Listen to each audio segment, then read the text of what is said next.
আসসালামু আলাইকুম। জাতীয় স্মৃতিসৌধ থেকে রিপোর্টার সোহেল। জাতীয় স্মৃতিসৌধ প্রাঙ্গণ সাভারে জাতীয় স্মৃতিসৌধে লক্ষ লক্ষ মানুষের ভিড়। অনেকেই এই ঈদে বাড়িতে না গিয়ে এসেছেন ঘুরতে জাতীয় স্মৃতিসৌধে। ছোট থেকে শুরু করে বৃদ্ধ বয়সে সবাই এসেছে জাতীয় স্মৃতিসৌধে। অনেকের সাথে কথা হয়েছে যে আমরা এবছর ঈদ উদযাপন করতেছি ঢাকাতে।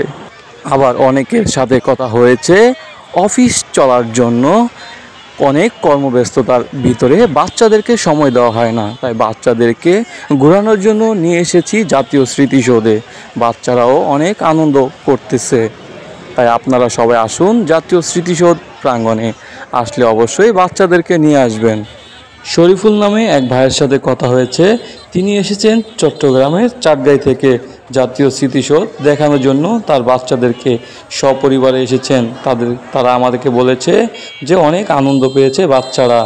অবশ্যই স্মৃতিসৌধে বাচ্চাদেরকে নিয়ে আসা উচিত।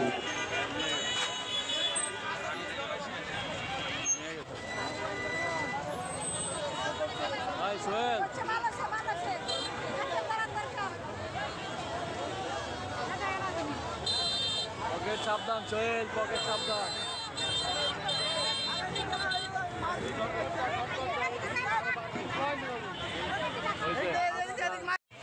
এত দর্শনার্থী, যার কারণে স্মৃতিসৌধের সামনের রাস্তায় অনেক যানজট সৃষ্টি হয়েছে। Sohel, AKS TV, Dhaka, Savar. নতুন নতুন খবর ও বিনোদন পেতে আমাদের ইউটিউব চ্যানেলটি সাবস্ক্রাইব করে রাখুন।